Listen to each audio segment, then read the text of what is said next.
Bienvenue dans mon podcast consacré à l'autisme et à son impact sur les élèves. Je suis Rafik Gasmala et dans ce deuxième épisode, nous allons ensemble explorer les défis uniques auxquels sont confrontés les élèves autistes dans le milieu scolaire, bien sûr. Mon objectif est de sensibiliser et d'informer sur les réalités de ces élèves, tout en partageant des stratégies qui peuvent les aider à s'épanouir en classe. Nous aborderons ensemble l'importance cruciale de créer des environnements inclusifs qui répondent aux besoins spécifiques de chaque élève.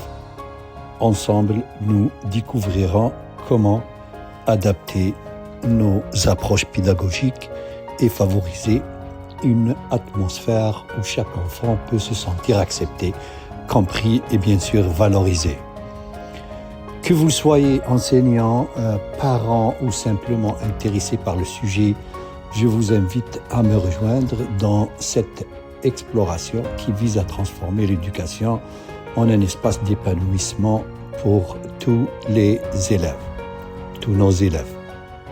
Alors, sans plus tarder, plongeons-nous dans notre deuxième épisode.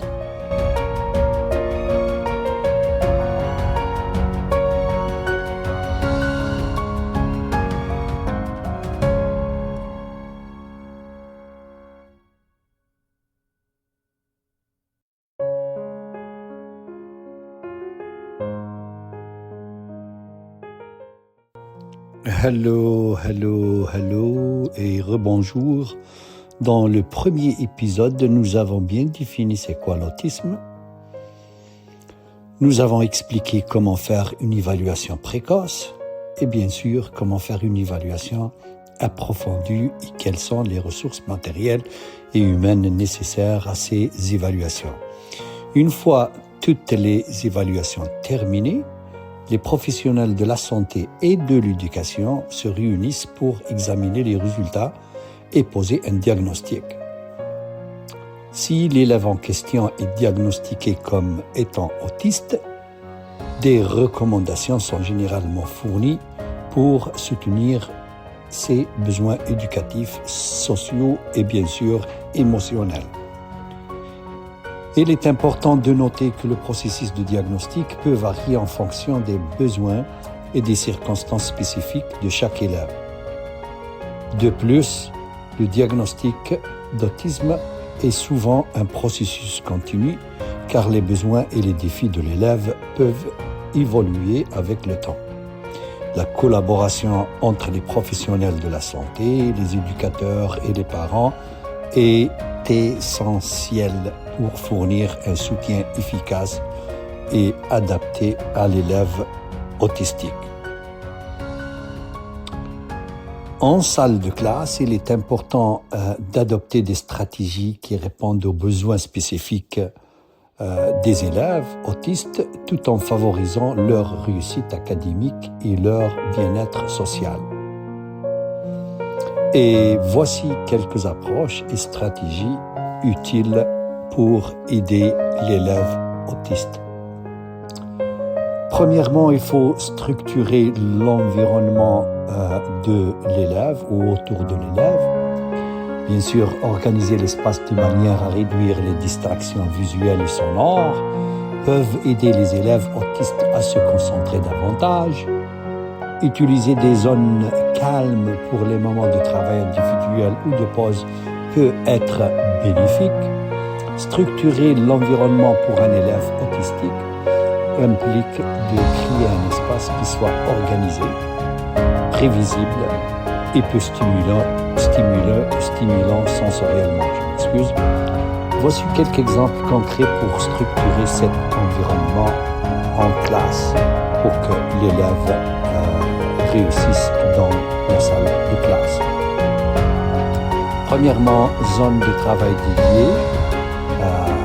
Et là, on doit créer un espace spécifique dans la salle de classe où l'élève peut se concentrer sur ses tâches. Utiliser une table ou un bureau avec un espace propre et dégagé, loin de distractions telles que les fenêtres ou les portes. Un deuxième point qui est très important, c'est l'organisation visuelle. Et là, on doit utiliser des supports visuels pour aider l'élève à comprendre la disposition de la salle de classe et les routines en salle de classe. Par exemple, afficher un emploi du temps visuel avec des images représentant les différentes activités de la journée. Troisièmement, on doit faire un rangement clair et simple, c'est-à-dire que l'élève doit avoir un rangement clair et simple. Et là, on doit utiliser par exemple des bacs de rangement ou des étagères avec des étiquettes visuelles pour que l'élève puisse facilement trouver et ranger ses fournitures scolaires.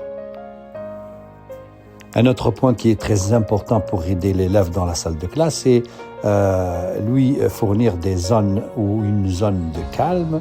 Là, on doit aménager des coins calmes dans la salle de classe où l'élève peut se retirer en cas de surstimulation ou de besoin de se détendre. L'utilisation des détentes ou des espaces délimités avec des rideaux pour créer des zones délimitées. Un autre point qui est très important, c'est l'éclairage et la sonorisation adaptée. Là, on doit assurer que l'éclairage de la salle de classe n'est pas trop vif ni trop faible. Et réduisez les bruits ambiants en utilisant des tapis ou des panneaux acoustiques. Si nécessaire, on doit utiliser des lampes de bureau individuelles avec des abat-jours pour contrôler la luminosité.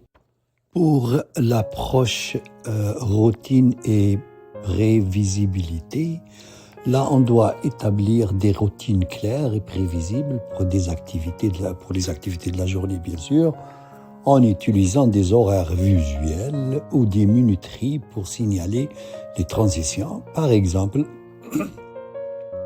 on utilisera une séquence d'images pour représenter les étapes du cours. Exemple, accueil, leçons, travaux individuels, récréation, etc. Une autre approche qui est très importante, c'est la limitation des distractions. Et là, il faut réduire les éléments distrayants dans la salle de classe, comme les affichages muraux trop chargés ou les objets bruyants. Il faut bien sûr garder les espaces de travail propres et bien rangés pour éviter les distractions visuelles. En se structurant l'environnement de cette manière, on fournira à l'élève autistique un cadre stable et prévisible qui favorise sa concentration et sa compréhension et son bien-être. Là, on vient juste de terminer comment structurer l'environnement. Il y a un deuxième point que j'aimerais aussi aborder, c'est l'utilisation des supports visuels qui est très très très important dans la vie scolaire d'un élève autiste. Les supports visuels tels que les images, des tableaux, des horaires et des diagrammes peuvent tous aider les élèves autistes à comprendre les attentes et les routines de la classe, ce qui veut réduire l'anxiété et améliorer la compréhension.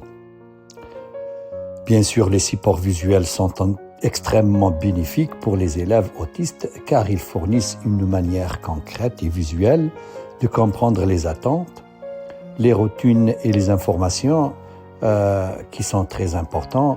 Et je vous donnerai quelques exemples concrets d'utilisation de supports visuels en salle de classe, en salle de classe pour l'élève autistique.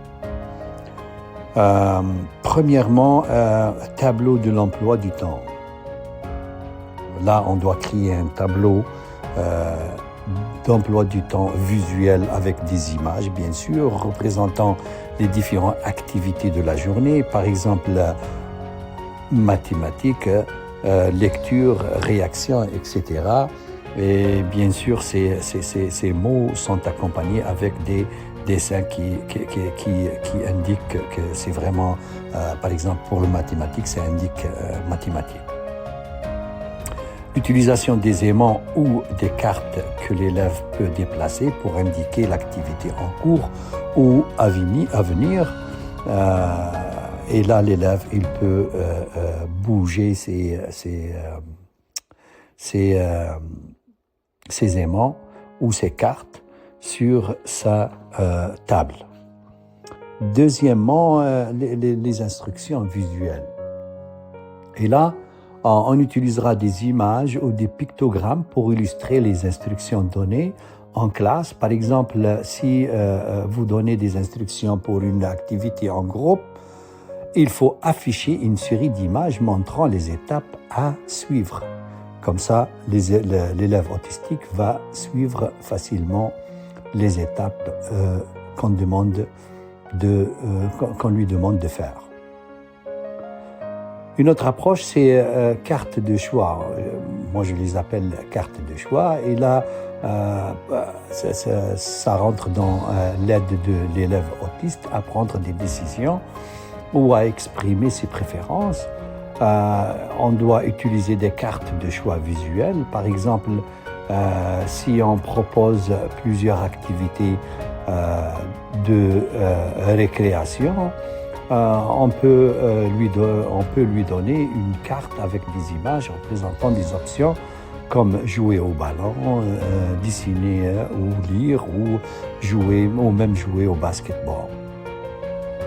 Une autre approche qui est très importante, c'est le système de récompense visuelle. Et là, on doit créer un système de récompense visuelle pour encourager les comportements positifs avec l'utilisation d'un tableau de récompense où l'élève peut voir ses progrès et gagner des étoiles, par exemple, ou des autocollants pour chaque étape accomplie. Et finalement, l'approche carte de rappel. Et là, on doit utiliser des cartes de rappel visuelles pour les règles ou les procédures importantes en classe. Par exemple, si vous avez une série de règles à suivre pendant les travaux en groupe, on doit vous devez afficher une carte avec des images représentant chaque règle.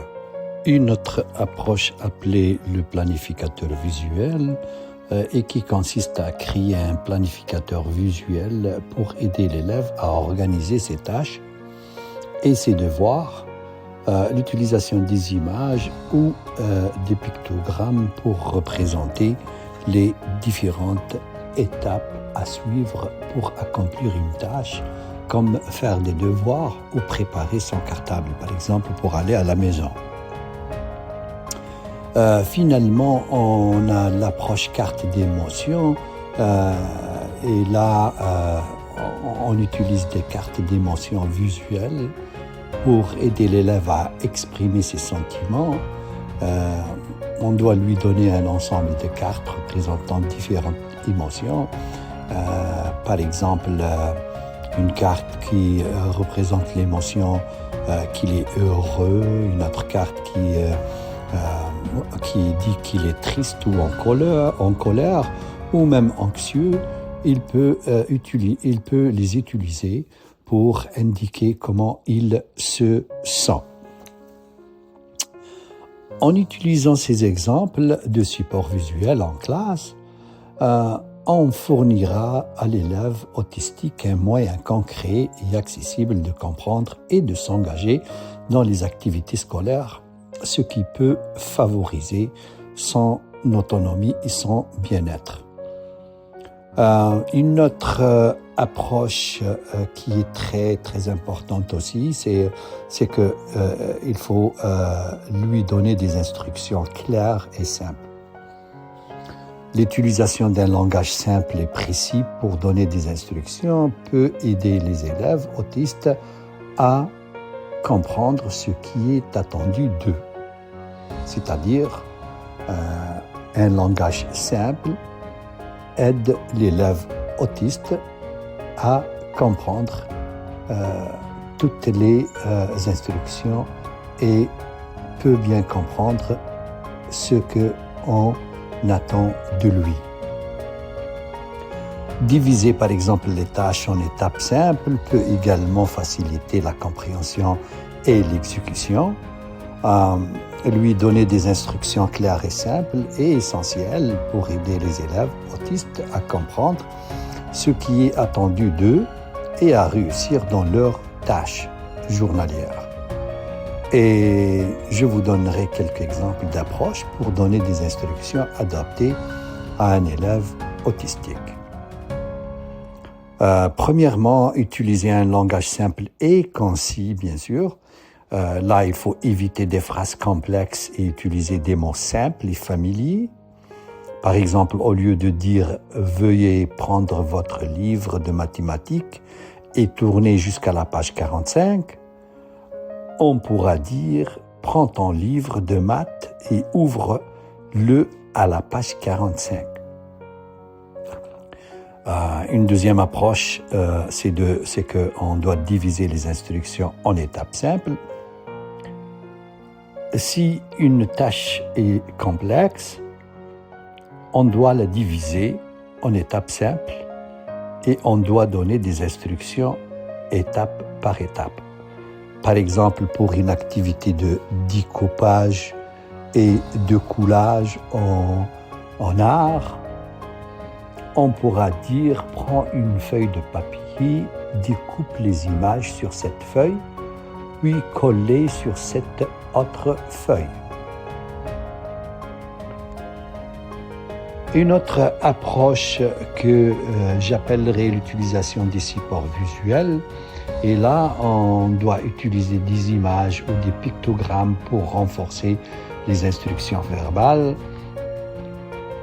On pourra aussi afficher des images représentant chaque étape de la tâche, ou on peut aussi utiliser des cartes visuelles pour illustrer ces instructions ou tout simplement les instructions à donner à l'élève. Fournir des exemples concrets, et là, si c'est possible, on doit montrer à l'élève un exemple de ce qu'on attend de lui. Par exemple, si on lui demande de ranger ses fournitures dans son cartable, on doit lui montrer un cartable correctement rangé comme exemple. Un peu plus loin, on peut vérifier la compréhension. Et là, après avoir donné des instructions, on peut demander à l'élève de répéter ce qu'il doit faire pour s'assurer qu'il a bien compris. On pourra aussi également lui poser des questions pour vérifier sa compréhension, comme quelle est la première chose que tu dois faire.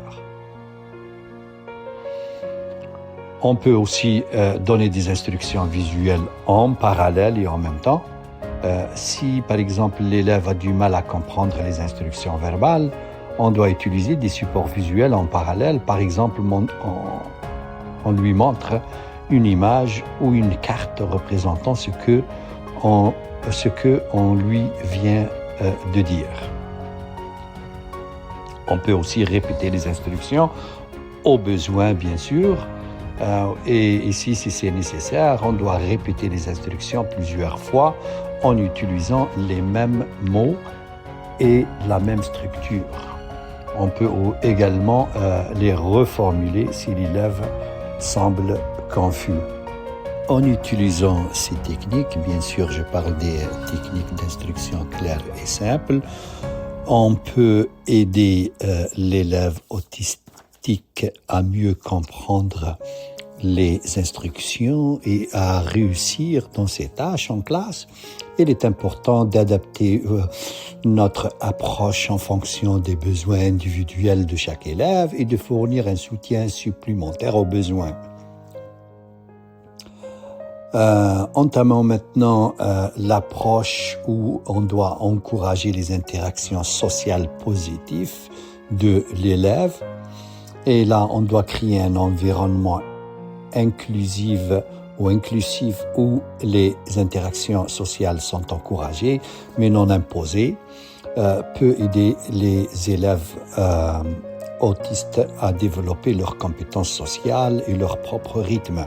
Les activités de groupe, par exemple structurées, et les jeux de rôle peuvent être bénéfiques à cet égard.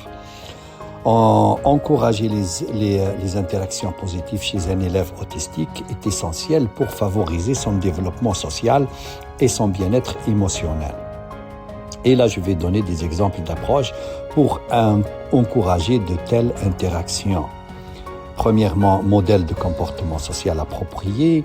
Là, on doit montrer à l'élève autistique comment interagir de manière positive en utilisant des démonstrations ou des jeux de rôle. Par exemple, on pourra jouer le rôle d'un camarade de classe et lui montrer comment dire bonjour ou même partager un jouet. Une autre approche, c'est l'utilisation des renforcements positifs. Et là, on doit féliciter et toujours encourager l'élève lorsqu'il interagit de manière appropriée avec ses pairs. L'utilisation des éloges spécifiques pour souligner les comportements souhaités tels que « Merci d'avoir partagé ton crayon avec ton ami. C'était très gentil de ta part. » Et là, on s'adresse à l'élève, bien sûr. Une autre approche, c'est la création des opportunités d'interaction. Et là, on doit organiser des activités de groupe structurées qui favorisent la collaboration et la communication entre les élèves. Par exemple, des jeux de société en groupe où des élèves doivent coopérer pour atteindre un objectif commun. Une autre approche, c'est l'utilisation des supports visuels pour les interactions sociales. Et là, on doit utiliser des supports visuels tels que des cartes de conversation ou des pictogrammes pour aider l'élève à initier et à maintenir des interactions avec ses pairs. Et là, je cite un exemple où on pourra lui donner une carte avec des questions simples à poser à ses camarades de classe. Le pairage avec des camarades de classe compatibles. Et là, on doit identifier des camarades de classe qui sont ouverts et compatibles avec l'élève autistique. Et bien sûr, encourager des interactions positives en les mettant ensemble dans des activités de groupe ou en les assignant comme partenaires pour des projets qu'on fait dans la classe. On doit aussi utiliser l'approche d'enseignement des compétences sociales spécifiques. Et là, j'inviterai les enseignants à enseigner à l'élève des compétences sociales spécifiques telles que faire des compliments, résoudre des conflits de manière constructive et comprendre des signaux sociaux non verbaux, l'utilisation des exemples concrets et des jeux de rôle pour pratiquer ces compétences. Il faut aussi encourager l'empathie et la sensibilité aux besoins des autres. Et là, on doit aider l'élève à développer son empathie en lui montrant comment reconnaître et répondre aux émotions des autres. Par exemple, on pourra lui demander comment il se sentait s'il était à la place de son camarade qui se sent triste. En utilisant ces stratégies, on peut encourager les interactions positives chez l'élève autistique, renforcer ses compétences sociales et bien sûr favoriser son intégration dans la communauté scolaire. Il est important de fournir un soutien continu et individualisé pour répondre aux besoins spécifiques de chaque élève. Il faut aussi mentionner qu'il y a une autre approche qui est un petit peu importante, bien sûr très importante, et c'est de prendre en compte les besoins sensoriels de l'élève autistique.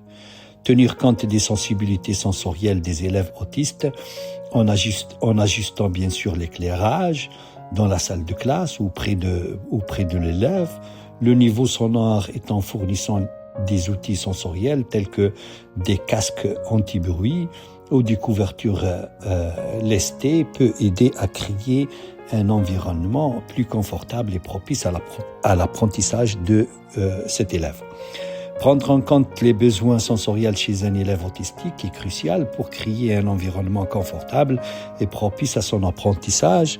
Et là, je vais donner des exemples de stratégies pour répondre à ces besoins. Première stratégie, c'est l'éclairage adapté. Certains élèves autistes peuvent être sensibles à la lumière vive ou à la lumière fluorescente. On doit envisager d'utiliser des lampes avec des abat-jours pour adoucir la lumière ou de permettre à l'élève de porter des lunettes de soleil teintées ou s'il est sensible à la lumière. Une deuxième stratégie, c'est la réduction des stimuli sonores. Et là, on doit réduire les bruits ambiants en utilisant des tapis ou des panneaux acoustiques pour absorber le son. Si c'est possible, il faut créer des zones calmes où l'élève peut se retirer en cas de surstimulation auditive. Une autre stratégie, c'est qu'on doit lui fournir des outils sensoriels. Et là, on offre à l'élève des outils sensoriels tels que des casques anti-bruit, des bouchons d'oreilles ou des objets à mâcher pour l'aider à gérer sa sensibilité sensorielle et à se concentrer en classe. L'utilisation des matériels sensoriels agréables au toucher, comme des coussins tactiles ou des tapis texturés pour les activités assises. Il faut éviter les matériaux qui pourraient être irritants, comme les étiquettes rugueuses sur les vêtements de l'élève en question. Il faut aussi proposer des pauses sensorielles. Et là, on doit accorder à l'élève des pauses sensorielles régulières où il peut se détendre et se recentrer. Ces pauses peuvent inclure des activités sensorielles telles que la manipulation d'objets souples, le jeu avec du sable cinétique ou la pratique de la respiration profonde. On doit aussi lui offrir des choix sensoriels. Et là, on doit donner à l'élève des options pour réguler ses sens. Par exemple, on pourra lui proposer de choisir entre s'asseoir sur un ballon d'exercice ou sur une chaise régulière pendant les activités en classe. Et finalement, la sensibilisation des autres élèves. Là, on doit sensibiliser les autres élèves de la classe aux besoins sensoriels de leurs camarades autistes et encourager-les à être compréhensifs et respectueux. On doit expliquer à ses camarades pourquoi certaines choses peuvent être difficiles pour leurs camarades et comment ils peuvent l'aider à se sentir plus à l'aise. En prenant en compte ses besoins sensoriels et en mettant en place des stratégies appropriées, nous pourrons créer un environnement inclusif où l'élève autiste se sent soutenu et capable de s'engager pleinement dans son apprentissage. Parlons maintenant de l'approche où on doit encourager les intérêts spécifiques. Les élèves autistes peuvent avoir des intérêts très spécifiques et passionnés. Utiliser ces intérêts comme des points d'ancrage dans l'apprentissage peut favoriser l'engagement et la motivation. On doit encourager les intérêts spécifiques chez un élève autistique est une excellente manière de favoriser son engagement et son apprentissage. Voici quelques stratégies que je vous donne pour encourager ces intérêts avec des exemples, bien sûr. Premièrement, il faut intégrer les intérêts dans les activités scolaires, trouver des moyens d'intégrer les intérêts spécifiques de l'élève dans les activités de la classe. Par exemple, si un élève est passionné par les dinosaures, on doit utiliser des livres sur les dinosaures pour enseigner la lecture ou les mathématiques en utilisant des exemples liés aux dinosaures, par exemple. la stratégie de projet d'apprentissage personnalisé. Et là, on doit proposer des objets ou des projets d'apprentissage personnalisé qui permettent à l'élève d'explorer davantage ses intérêts spécifiques. Par exemple, si un élève est passionné par la musique, il pourrait travailler sur un projet de recherche sur un compositeur ou apprendre à jouer d'un instrument. Une autre stratégie qui consiste au groupe d'intérêt. Puis là, on doit organiser des groupes d'intérêt où les élèves partageant bien sûr des intérêts similaires peuvent se réunir pour discuter, explorer et créer ensemble. Par exemple, un groupe d'intérêt sur les robots ou les jeux vidéo pourrait permettre à l'élève autiste de se connecter avec d'autres élèves partageant ses intérêts à lui-même. Une autre stratégie, c'est les visites sur le terrain. Et là, on doit organiser des sorties éducatives qui permettent à l'élève de découvrir des lieux liés à ses intérêts spécifiques. Par exemple, si un élève est passionné par l'astronomie, une visite à un observatoire local pourrait être une expérience enrichissante. Une autre stratégie qui consiste à l'utilisation des intérêts comme motivation. Et là, on doit utiliser les intérêts de l'élève comme source de motivation pour accomplir des tâches académiques. Par exemple, on doit offrir du temps supplémentaire pour explorer un intérêt spécifique après avoir terminé une tâche ou une leçon difficile.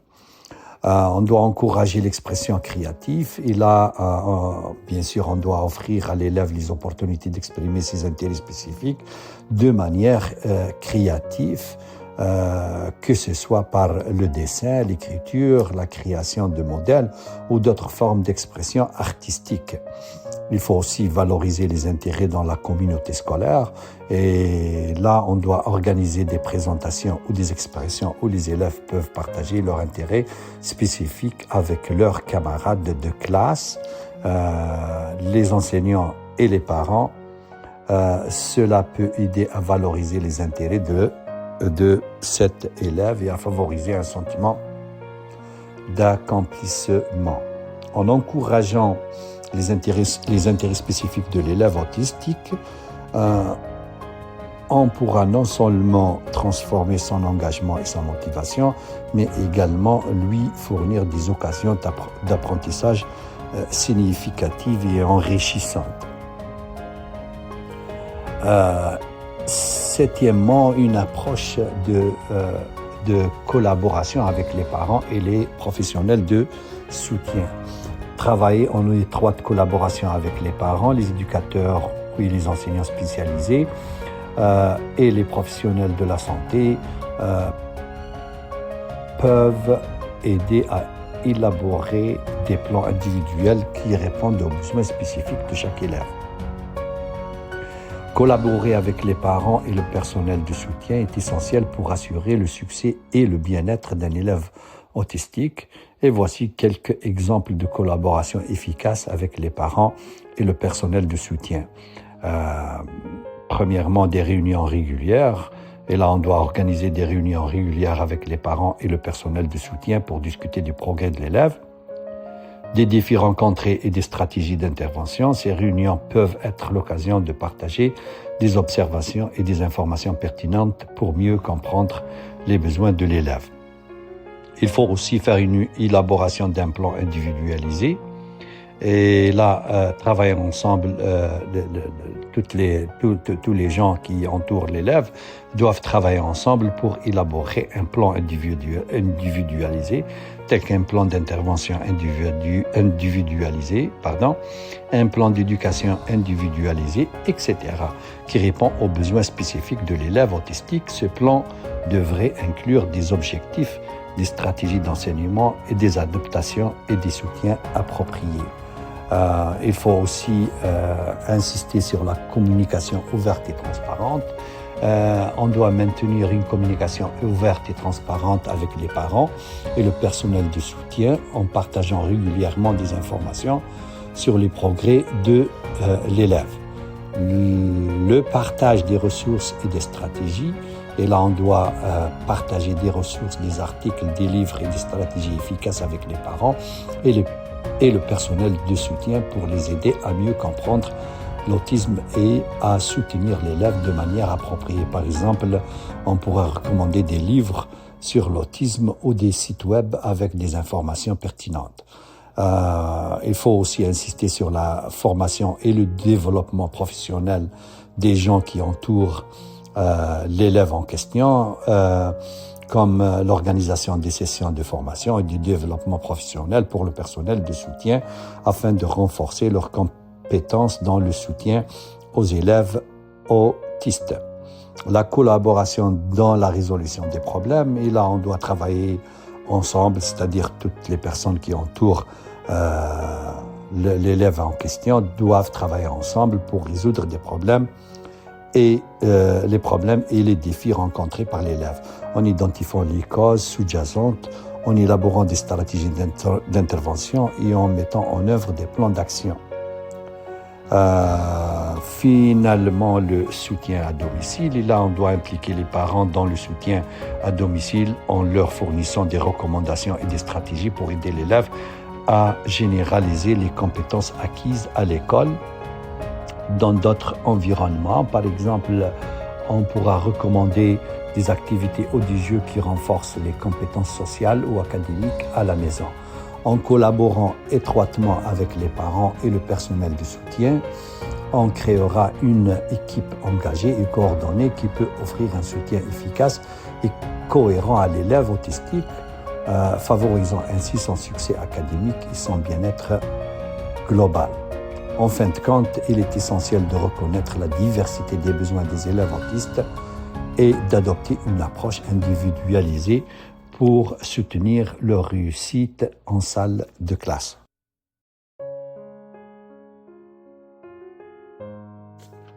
Ceci termine cet épisode. Je vous dis merci de l'avoir écouté. Ensemble, nous avons exploré les défis que rencontrent les élèves autistes, les stratégies qui peuvent les aider à s'épanouir en classe et l'importance de créer des environnements inclusifs qui répondent à leurs besoins. L'éducation est un puissant levier de transformation et en adoptant nos approches, nous pouvons non seulement offrir des opportunités égales à tous les élèves, mais aussi apprendre des perspectives uniques qu'il apporte. L'autisme nous invite à repenser nos pratiques, à cultiver l'empathie et à bâtir des écoles plus inclusives pour tous. Encore une fois, merci pour votre temps et votre engagement. Ensemble, faisons un pas de plus vers une éducation qui embrasse toutes les différences. Alors que je conclue ce deuxième épisode d'aujourd'hui, je vous encourage à poursuivre la conversation, partager vos réflexions, expériences et idées avec moi. Ensemble, exploitons le pouvoir de la science pédagogique pour libérer tout le potentiel de l'éducation. Restez à l'écoute pour des discussions plus inspirantes sur l'éducation. En attendant la prochaine fois, continuez à apprendre, continuez à grandir et continuez à saisir des possibilités de demain. N'oubliez pas, s'il vous plaît, de visiter ma page YouTube à Rafik Gazmala-DZ et abonnez-vous, ça serait très très très apprécié. Au revoir et merci de votre attention.